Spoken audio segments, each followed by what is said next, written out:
Harvest. Good afternoon, Africa FM listeners. In Algeria, the fourth edition of the African Startup Conference concluded Monday evening. Participants welcomed the outcomes of the continental gathering, particularly measures aimed at improving regulatory frameworks and mobilizing funding to better support startups and innovative projects across Africa. On the sideline of the conference closing ceremony, Minister of Knowledge, Economy, Startups and Microenterprises Nordin Wadeh highlighted the significance of the African Union's endorsement of the Algerian Education Initiative, emphasizing that this support turns the project into an actionable framework and enhances its potential impact on the African economy. Wadeh spoke to Emmanuel. Let's listen.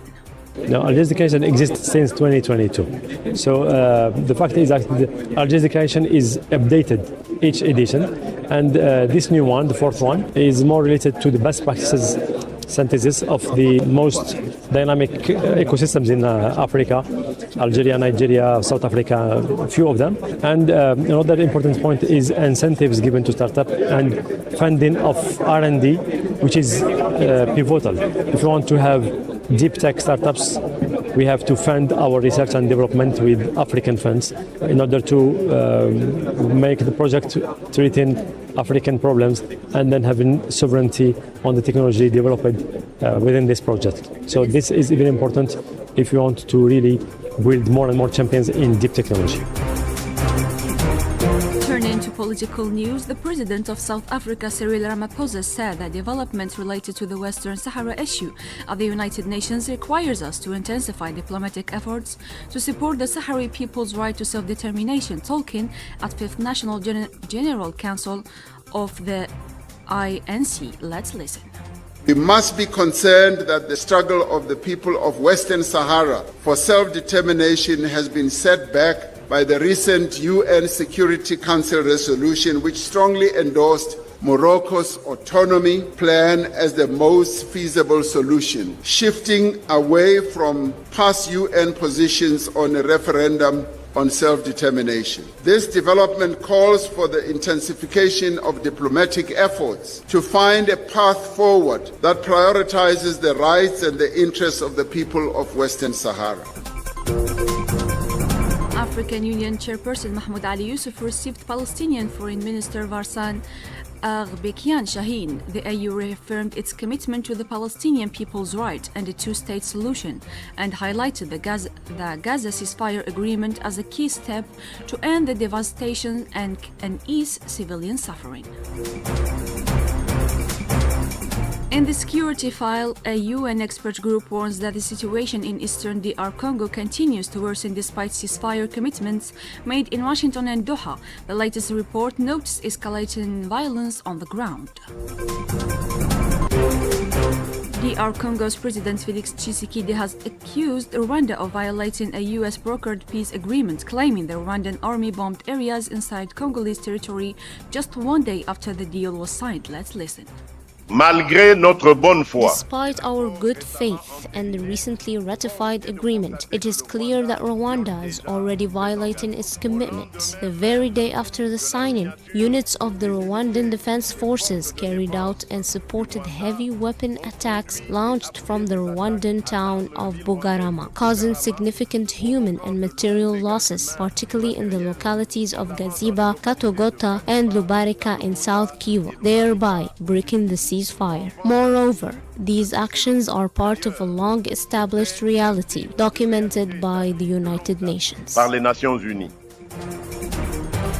Meanwhile, Rwanda denies supporting the M23 rebel group, with Minister Olivier Nduhungirehe emphasizing that M23 is negotiating with the DRC government to resolve their issues. Let's listen to his statement. Rwanda doesn't support the M23. The M23 is negotiating with the DRC government in Doha to find a solution to the problem they have. They have actually on 15th of December signed a framework agreement which will settle the problem they have, addressing the root causes, which include the marginalization and persecution of the Congolese Tutsi, the Congolese of Rwandan culture and language. In Sudan, brutal attacks by the Rapid Support Forces have intensified the conflict, triggering a growing humanitarian emergency. In Kordofan alone, more than 700 people were displaced in a single day, while the WHO reports over 100 civilians killed in deadly assaults on public institutions. More details with Widad Allawa. On the light of the escalating crisis in Sudan, the RSF atrocities in Darfur's Al Fasher over the past 2 months have killed civilians amid over 500 days of siege. The UN and WHO condemned the RSF militia's attacks in Kordofan that killed 140 people, including 63 children, while escalating insecurity forced 650 villagers from Imran in North Kordofan to flee. The escalating violence in Sudan underscores the deepening humanitarian and political crisis gripping the country. As the RSF advances militarily, claiming strategic sites, its actions continues to inflict devastating harm on civilians, from mass killings in Darfur to deadly strikes on children, unless urgent, unified international pressure is applied to halt the atrocities and implement actual solutions. In health sector, UNICEF said that the cholera outbreak in the DRC has reached 64,427 cases since the start of the year, including 1,888 deaths. Children account for 14,818 cases and 340 deaths, making it the country's worst outbreak in 25 years. More with Yasmin Ben Ashur.